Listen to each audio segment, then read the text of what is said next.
The night comes alive with Grameenphone.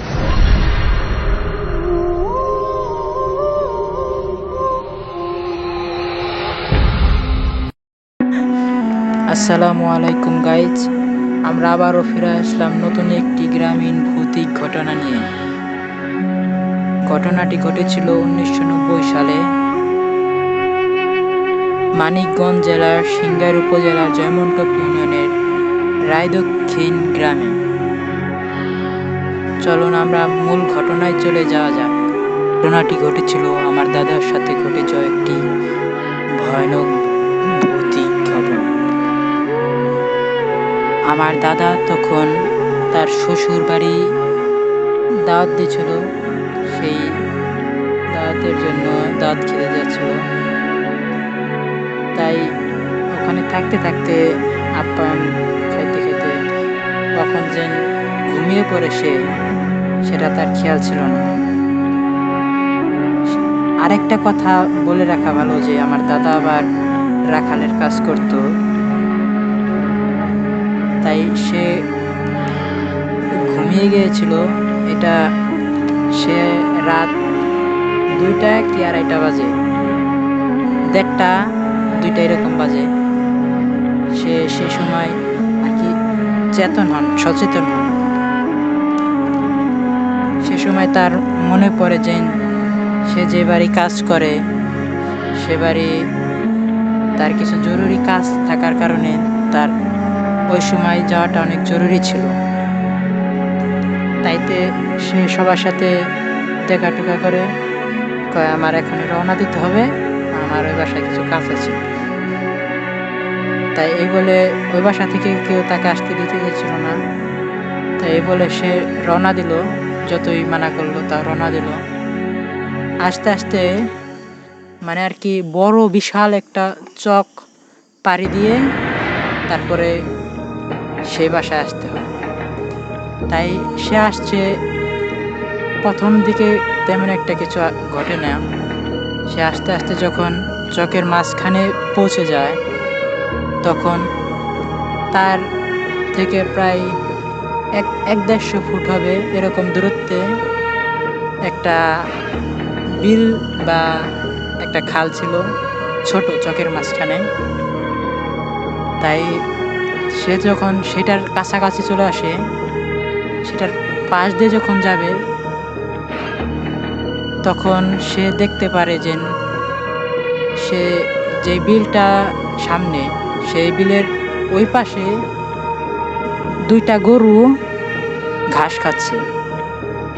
2টা গরু আর কি ঘাস খাচ্ছে, তাও গরু 2টা অস্বাভাবিক রঙের, পুরো সাদা কালার। তাই সে মনে করে যে কেউ রাত্রে বেঁধে রেখে গেছে বা এই পুকুর মালিকের হতে পারে। তাই সে এটাকে এরা গুরুত্ব দেয় না, তেমন একটা গুরুত্ব দেয় না। সে তার নিজের মতন পা চালায় হাঁটা শুরু করে। কিছু দূর যাওয়ার পরে দেখে যে তখন আবার খেতে চারপাশে ধান লাগানোর মৌসুম চলছিল আর কি। তখন এক ধান ক্ষেতের বাতুরে সে দেখতে পায় সুন্দরী এক মেয়ে হাঁটছে, শাড়ি পরে হাঁটছে।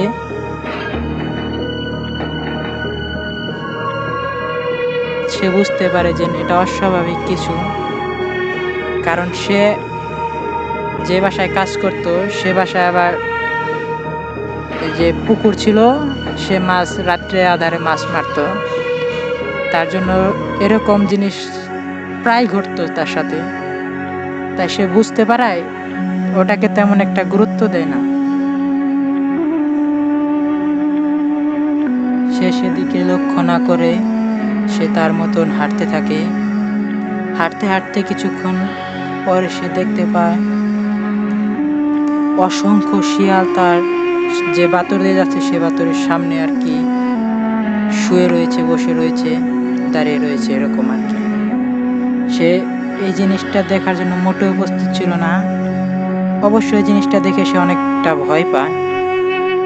সে তখন পিছন দিকে ঘুরে যেই দৌড় দেওয়ার পরিকল্পনা করছে, সে দেখে সেদিকেও শিয়াল। ঝাঁকে ঝাঁকে শিয়ালগুলো যেন তাকে চারপাশ দিয়ে ঘিরে রেখেছে। সে প্রায় 10-15 মিনিট ওখানে দাঁড়িয়েছিল, তাও শিয়ালগুলো সরছিল না, নড়ছিল না। যেভাবে দেখেছে সেভাবেই, লাল লাল চোখ। সে তার জীবনের শেষটুকু দিয়ে তিনি চোখ বন্ধ করে আপ্রাণে ছুটে পড়ে, তার যেদিক ছুটে পড়ে সেদিকে আলোর দিকে ছুটে পড়ে আর কি, আলোর দিকে ছুটে পড়ে। শিয়ালগুলো তার পাছে পাছে ছুটছে, মনে হচ্ছে যে শত শত হাজার হাজার শিয়াল তার পাছে পাছে আসছে। সে যখনই সে আলোর কাছে যায়, হুমড়ি খেয়ে পড়ে, একটা বাড়ির উঠানে পড়ে। সেকালে দূর থেকে গম্ভীর কণ্ঠে ভেসে আসে, এবারের মতন তুই বেঁচে গেলি।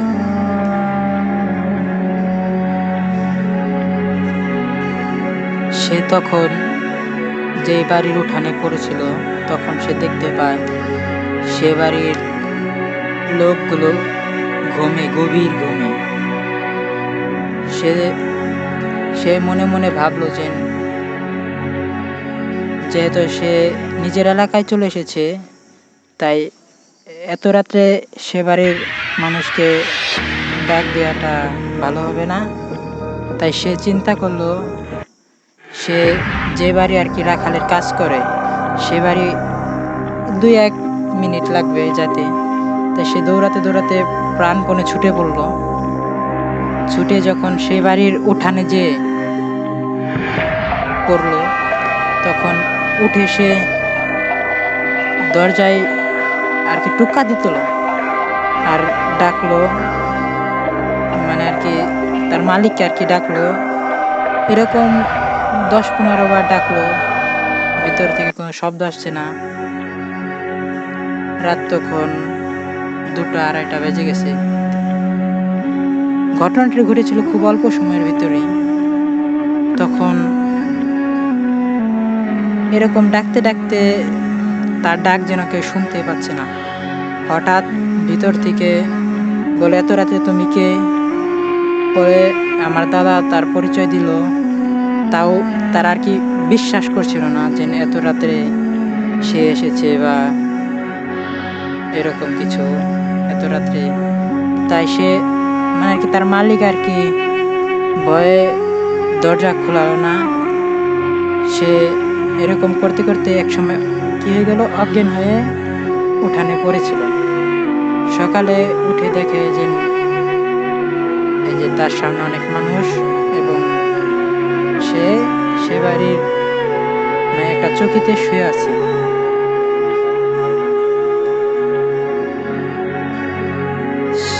তখন সে উঠে ঘটনাটি সবার সাথে শেয়ার করে।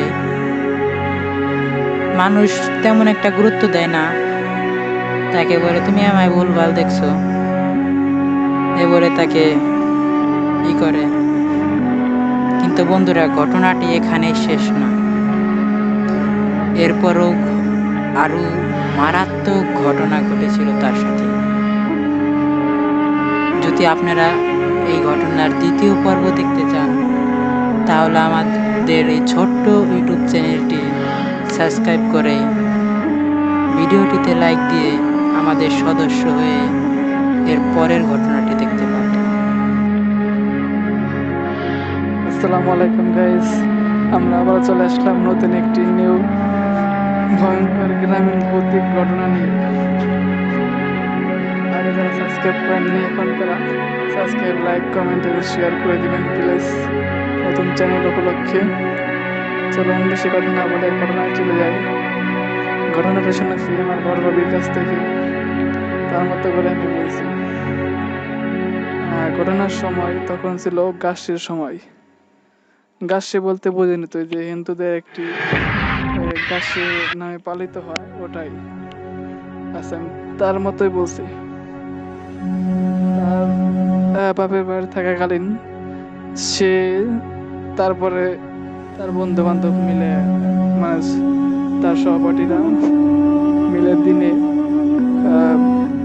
গাছের পথ অর্জন করে, যেমন লতা পাতা, গাছের পাতা, এই ফল ফলানি এগুলো দিয়ে তারা পথ অর্জন করে দিনে বেটে, তারপর রাতে মনে করেন গান টান বাজিয়ে এগুলো দিয়ে বেটে বেটে একটা অনুষ্ঠান করে আর কি।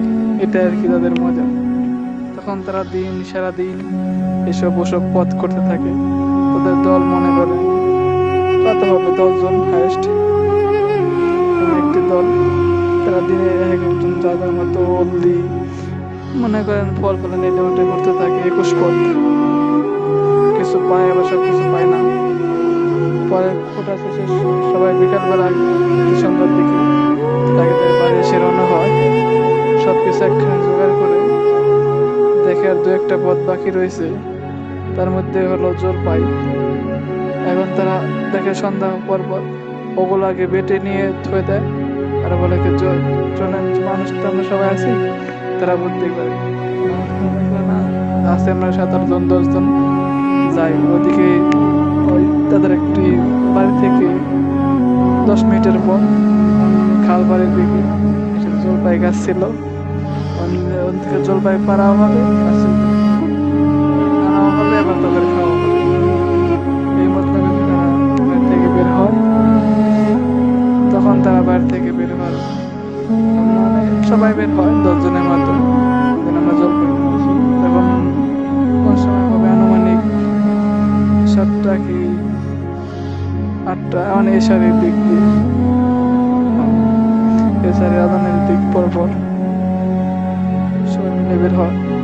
তা বাসা থেকে বের হওয়ার পরে যায় সবাই কি করবে রাতে এসে হাঁটতে হাঁটতে গেতে গেতে 5 মিনিট, তারপরে যায় গাছতলায়। তারপরে দুজনে গাছে উঠে আর সবাই নিচে তাকে কোটার জন্য অপেক্ষা করে। তারা গাছ ঝাঁকি দিয়ে গোলপাটা ব্যাপারে মিনিমাম ওখানে আধা ঘন্টার উপরে চলে যায়। ওখানে যাওয়ার পরে পরে জলপাই পেরে সবাই মিলে বসে ওখানে খাইতে খেতে পরে আবার বাকিগুলো একটি পটেন সংগ্রহ করে নিয়ে হাতের যাদের মধ্যে 2-4টা করে নিয়ে খেতে খেতে গল্প করতে করতে চলে আসি তাড়াতাড়ি করে। মানে চলে আসে বলতে ওখান থেকে 10 মিনিটের পথ বললামই তো।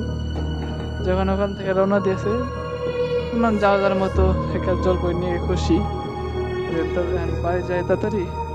বাড়ি যেয়ে ইটে করে ওগুলো নিয়ে সে ছিল যার সাথে ঘটনা করেছে, সে ছিল লাস্টে আর তার আগে ছিল সে পিছনে তার মতো জলপাই খেতে খেতে পিছনে যেতেছিল।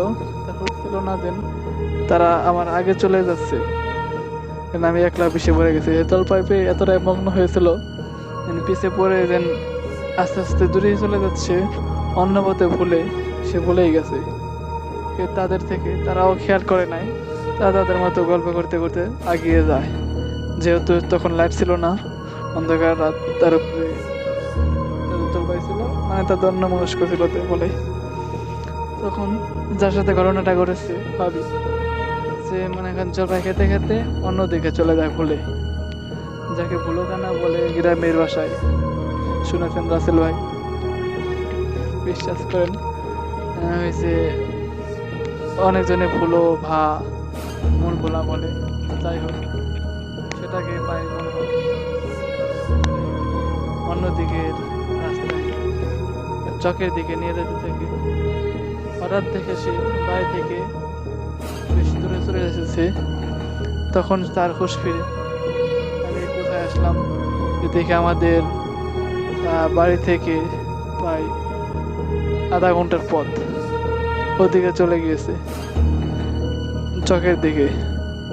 পরে সে আবার ভয় পেয়ে আবার তাড়াতাড়ি দৌড়ে রাস্তায় উঠে, মানে চকের সাথে রাস্তা ছিল, তখন যত বাড়ি ঘর ছিল না, 2-4টে বাড়ি ঘর ছিল যার মতো। তখন তার কারেন্ট এত ছিল না, কারেন্ট খুব কম ছিল, আর ওই এলাকায় কারেন্টে বলতে নাই। তখনকার মানুষ বলতে একদম নাই কি নাই বললেই চলে, গাছপালা জঙ্গল। তার তো রাস্তা চেনা ছিল মানুষ থেকে, যখন সে ভয়ে ভয়ে তাড়াতাড়ি করে রাস্তা দিয়ে হাঁটতে থাকে। তখন হাঁটতে হাঁটতে যখন বেশ দূরে চলে যায়, হঠাৎ তার পিছ থেকে একজনের কণ্ঠ ভেসে আসে, বড় পুরুষালী কণ্ঠ, গম্ভীর কণ্ঠ, একটি মোটা গম্ভীর কণ্ঠ ভেসে আসে, "এই দাঁড়া।" কেউ কথা বুঝতে পারে না, তাকে আবার একটি ডাকে, "এই দাঁড়া।"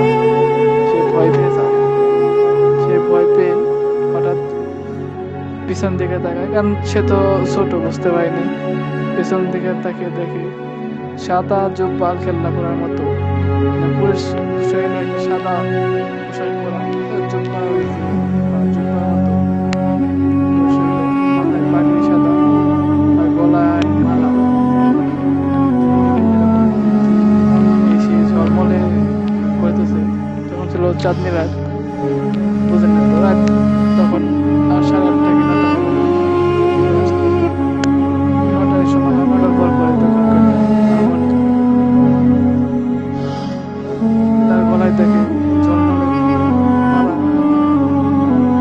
পাগড়ি পরা, বেশ লম্বা, কত হবে আনুমানিক 8 ফিট কি 10 ফিট তিনি। দেখি মায়া দাঁত শূন্য ভেসে রয়েছে। তাকে বলে, "তুই কই যাচ্ছিস এবং দাঁড়া।" সে ভয়ে বলে, "আপনি কি আমাকে ছেড়ে দেন, আমি তো কিছু করি না।" সে ভয়ে কান্না করে ফেলে। তারপরে সে বলে, "তুই দাঁড়া, তোর সাথে কথা আছে, তোর আমি ক্ষতি করব না, তোকে আমি একটা জিনিস দিতে চাই।" সে তার দিকে এগিয়ে আসতে থাকে। এটা দেখে সে ভয়ে এক দৌড়ে, মায়ের সে বাড়ি থেকে বেশি দূর তখন আর ছিল না, ওই যে 10 মিনিটের পর ছিল যখন আস্তে আস্তে তখন আর কি দেখাটা হয়েছিল। এক দৌড়ে সেখানে বাড়তে বাড়তে সে না থেমে একদম বাড়ির রাস্তা ধরে, অন্য বাড়িতে আর যাওয়ার সাহস পায় না, যেহেতু তখন বাড়ি তো চিনে গেলে না, এই জন্য তার বাড়ির দিকে রাস্তা দিয়ে দৌড়াতে দৌড়াতে আসে। দৌড়ে শেষে দৌড়ে পড়ে অজ্ঞান হয়ে যায়। তখন তার জ্ঞান ফিরে রাতে আর কি, ঘন্টাখানেক পরে। তারপরে তার মা বাবা জিজ্ঞেস করে কি হয়েছে, পরে তার সব খুলে বলে। তখন তার মা বাবা বলে, হয়তো যদি তুই কিছু না বলতি বা তার কথা শুনতি, তাহলে মনে হয় ভালো কিছুই দিত। তুই ক্ষতি করার উদ্দেশ্যে আসে না, যদি ক্ষতি করতো তাহলে ওখান থেকে কিছু করতো, তাকে আসতে দিত না। তো যাই হোক, তুই ওখানে একলা পড়েছিস, তুই পিছিয়ে বলেছিস, তুই তো ভুল করেছিস, ওদের সাথে থাকবি না। ওরাও মনে করো এখানে বাড়ি গিয়েছে, তখন খুঁজতে জলপাই আবার জলপাই গাছের ওইদিকে গিয়েছিল, তখন তাকে পায় নাই। তো আবার বাড়ি ফিরে এসেছে, মনে করছে ওইদিকে আবার একলাই বাড়ি গিয়েছে। খুঁজতে খুঁজতে এর মধ্যে আর কি চলে আসে, চিন্তা করতেছিল।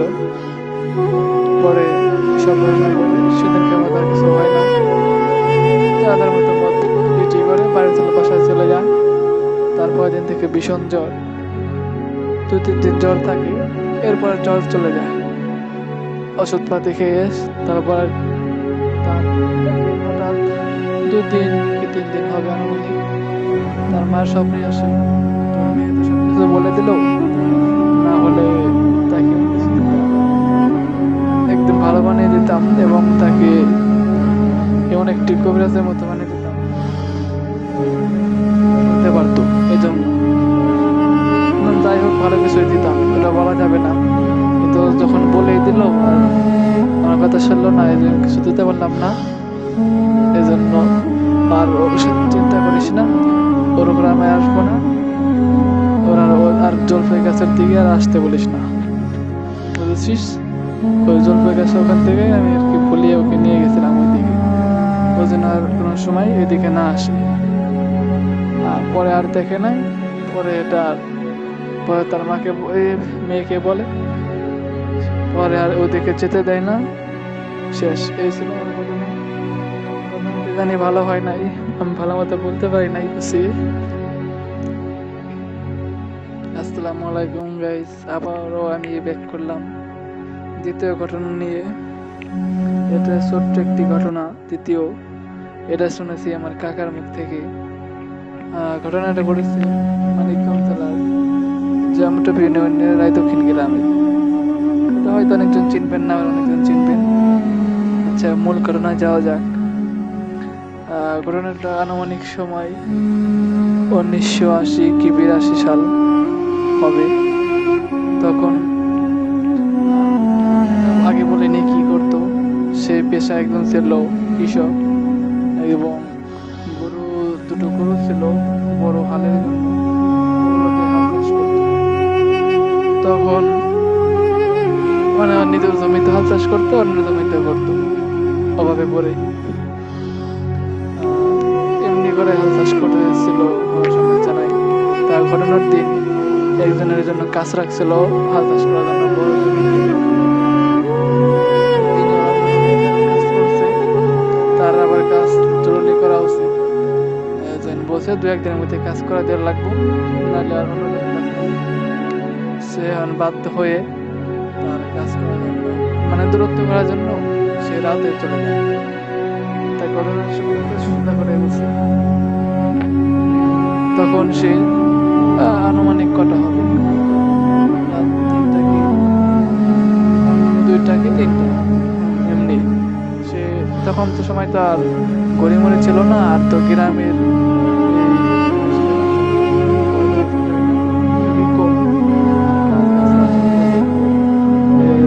রাস্তা তো ভয়ঙ্কর ছিলই। রাস্তা বিবরণটা একটু পরে দিই।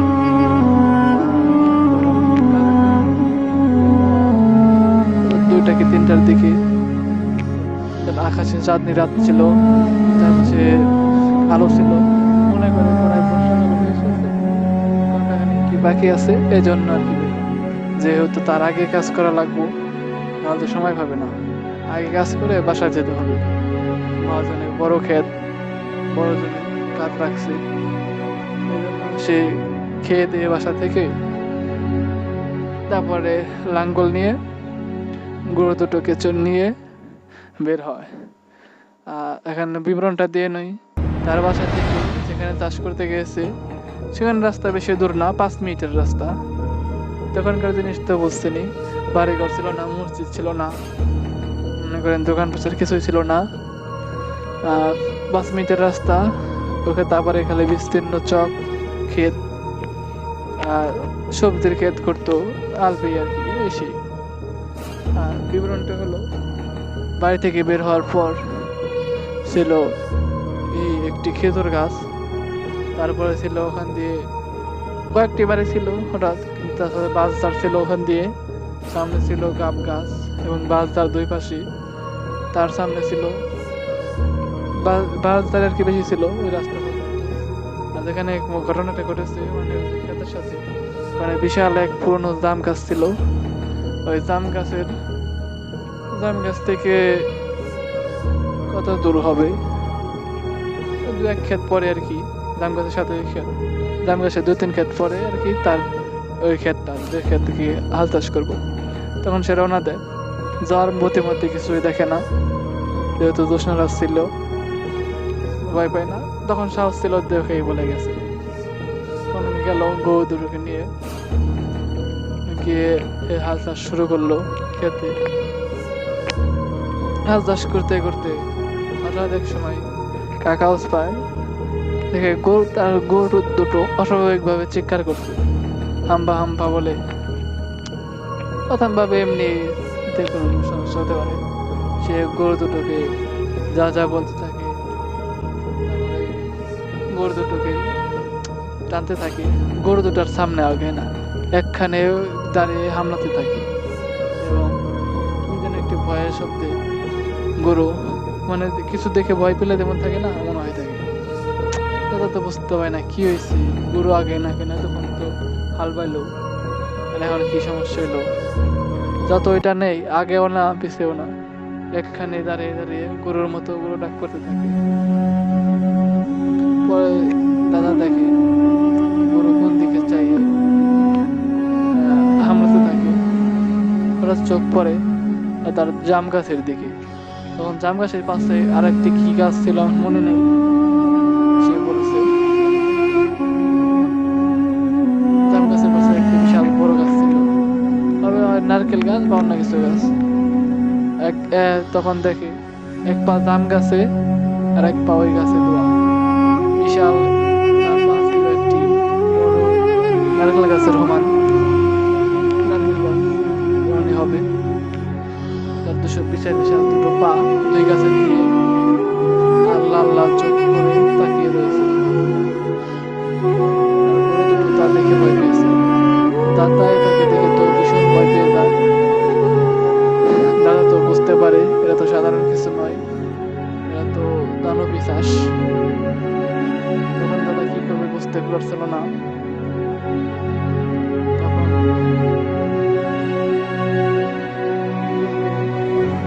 সে ভেবে চিন্তা পায় না, সে ভিতর থেকে অনেক ভয় পায়। আমরা তো থাকি ওরা ওদের টানি নিয়ে চলে যাবে, তাও পারবে না। ওই অভাবটিও সরে না, সে তার মধ্যে ওখানে দাঁড়িয়ে মানে বাংলার চোখগুলো তাকিয়ে আর তার দিকে না, যে সোজা করে তাকিয়ে রয়েছে কিন্তু তাকে খেয়াল করে না। সে দাদা ভয় পেয়ে যায়।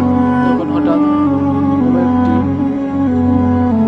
ছোট হয়ে জাম গাছ থেকে একটি ডালে ঝুলতে থাকে।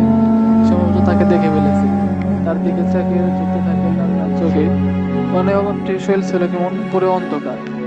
শৈল অভাব কিছুই বুঝতে পারে না, যেহেতু দূর থেকে পুরো অন্ধকারের মধ্যে দুটো চোখ ঝুলছে। গাছও যেমন গুড়গুড়ি অন্ধকার ছিল, রাখতে বুঝতেছে। গাছের ওখান তো যত জ্যোৎস্না থাক গাছের মধ্যে তো অন্ধকার থাকে। তখন হঠাৎ ছোট হয়ে গাছের ডালে ঝুলতেছে। দাদা তো ভয় পায়, বুঝতেছে আজকে কোনো একটা কিছু হয়ে যাবে, কি করবে। তখন দাদা তুই গরুর মধ্যে নাঙ্গল বাঁধতে হলে তো বুঝে নিয়ে যেন তুই গরুর মধ্যে নাঙ্গল বাঁধতে হয়, দুজনে দুটো ছুটে না যেতে পারে। তখন ওই নাঙ্গলের মাঝখানে দাদা বসে পড়ে। কাকাই দাদা বলতেছে কিসের লেগে, যার কাছে শুনছে দাদা নাঙ্গলের মাঝখানে বসে পড়ে এবং সাপটে ওই নাঙ্গলের ইটে ধরে থাকে যেন গরু তাকে আবার পালালেও যেন তাকে না ছেড়ে পালাতে পারে। শক্ত করে দোয়া দরদ পড়তে থাকে। তখন এত দোয়া দরদ জানা ছিল না, তাও যা পারে আল্লাহর নাম নিতে থাকে কষ্ট করে হলেও।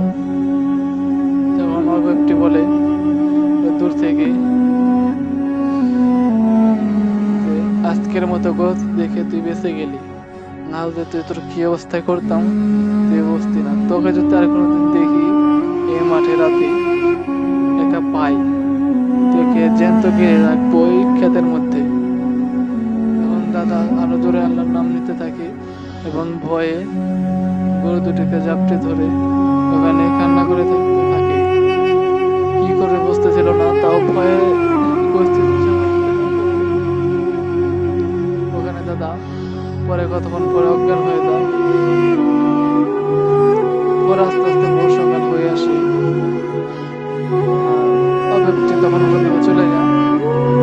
ভোর সকাল হওয়ার পর ক্ষেতের মালিক সে আসে, ফজরের নামাজ পড়ে দেখতে আসে ক্ষেতে চাষ হচ্ছে কিনা বা কতটুকু হয়েছে।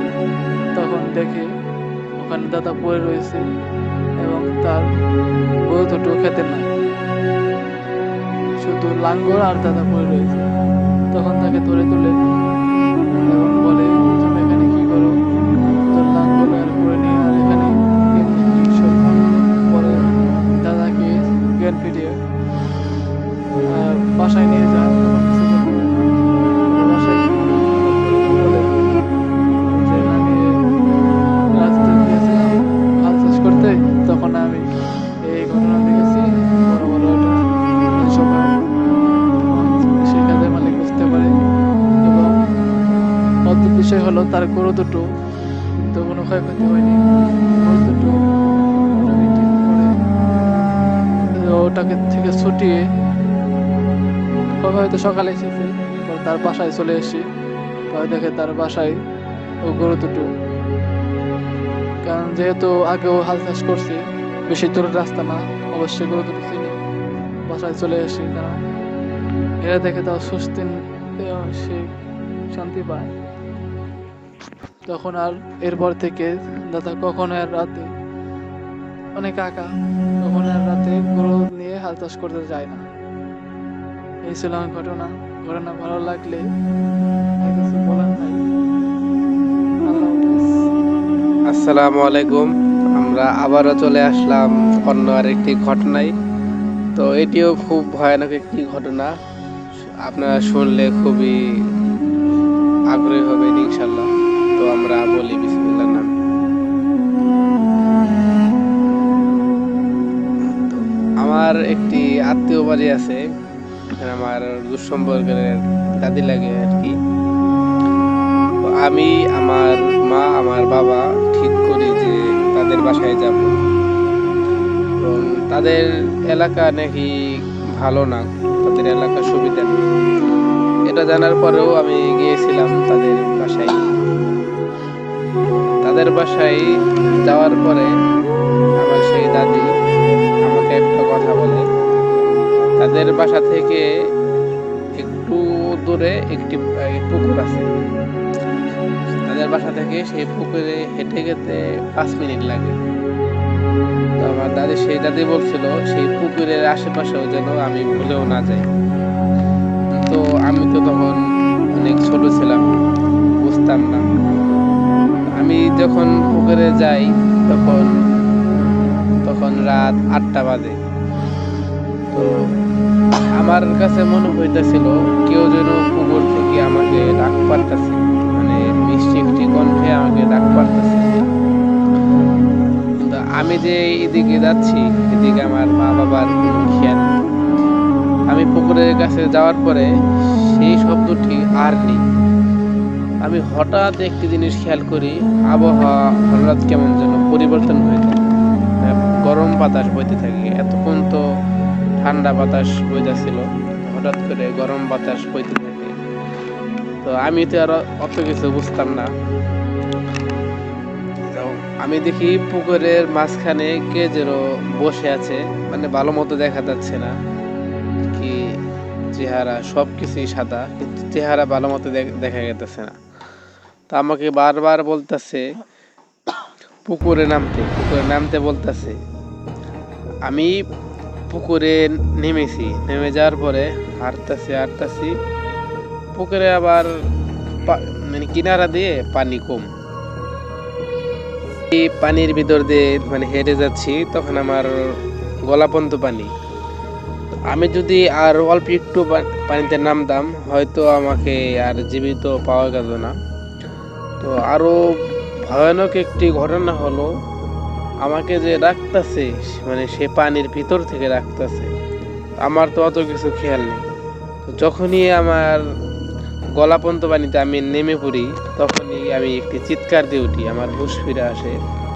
তো এক চিৎকারে আমি মানে আস্তে আস্তে সাথে টানে উঠে যাওয়ার পরে আমার মা, আমার বাবা তারা আসার পরে বলে যে কি হয়েছে, তুমি এরকম চিৎকার দিয়ে উঠলে কেন? তো আমি আর মানে আমার মুখ দিয়ে কোনো কথা বের হইতাছিল না। আমি যে কি বলবো কিছুই বুঝতে পারতাছি না। আমার মা, আমার বাবা আমাকে বাসায় নিয়ে গেল। বাসায় নিয়ে যাওয়ার পরে হঠাৎ একটি কিরান আমার নাকে আসলো, ফুলের কিরান। এই ফুলের কিরান আমার মনে হয় না মানে পৃথিবীতে আছে। তারপরে আমার সে দাদি আমাকে পানি পড়া দিল, পানি পড়া খাইলাম। পানি পড়া খাওয়ার পরে আমি যখন আর কি ঘুমাতে যাব, আমার ঘুমানোর সময় সেই একই শব্দ আমার কানে বারবার ভেসে উঠতেছে। তা আমি আমার মাকে বললাম, মা আমার কানে তো একটা শব্দ ভেসে উঠতেছে, কে যেন আমাকে ডাকতেছে পুকুর দিক থেকে। আমার মা বলল, কই, আমি তো শুনতে পারতাছি না। তো এমন সময় দেখতেছি আমাদের ঘরে যে জ্বালানা ছিল আমার পিছনে, তো সেটি মানে অদ্ভুত ভাবে নড়াচড়া করতেছে, অথচ বাইরে কোনো বাতাস নেই, গাছের একটি পাতাও নড়তেছে না, বাতাস নেই বললে চলে। যখন আমি আমার মাকে এই জিনিসটি দেখাতে গেলাম যে মা দেখো জ্বালানাটা কেমন যেন নড়াচড়া করতেছে, আমার মা যখন তাকালো তখন সবকিছু ঠিক। তো আমার মা তখন বলল যে তুমি ঘুমিয়ে পড়ো। তা আমি যখন ঘুমাতে যাই সেই একই ঘটনা আমার সাথে স্বপ্নেও ঘটে। সেই পুকুরের ভিতর আমি দেখতেছি, আমি সেই পুকুরের ভিতর হেঁটে যাইতাছি। আমি যে পুকুরের ভিতরে হেঁটে যাইতাছি সেইটা আমি বুঝতেছি, কিন্তু আমি নিজের শরীরকে নিয়ন্ত্রণ করতে পারতেছি না যে আমি যে ওখান থেকে ওখানে যাবো না বা ওখানে যাওয়া আমার ঠিক না। তখন আমি একটি চিৎকার দিই, একটি চিৎকার দেওয়ার পরে আমার ঘুম ভেঙে যায়। আমার মা বলে কি হয়েছে, তুমি ঘুমের মাঝখানে এরকম চিৎকার দিলে কেন? আমার মা বললো যে তুমি এরকম চিৎকার দিলে কেন? তো আমি বললাম যে মা আমার সাথে স্বপ্নে এই ঘটনা ঘটেছিল। আমি আবারও ঘুমিয়ে পড়ি। ঘুমিয়ে পড়ার পর আমি দেখি আমি শুয়ে আছি, আমাকে টেনে নিয়ে যাচ্ছে এক ভয়ানক কাঠ বাগানের ভিতর। চারিদিকে অন্ধকার, কোনো জঙ্গল, পরিত্যক্ত একটি বাড়ির ভিতর আমাকে টেনে নিয়ে যাচ্ছে।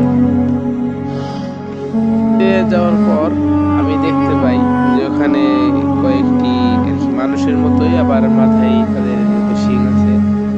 তো তারা কয়েকটি মানুষ খাচ্ছে। তো এই দেখে তো আমি অবাক।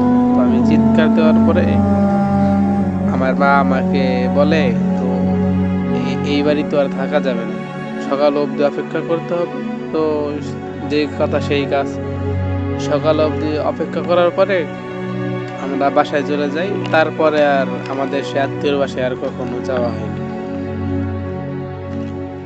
আমাদের ঘটনাটা যদি ভালো লাগে তাহলে আমাদের পাশে থাকবে।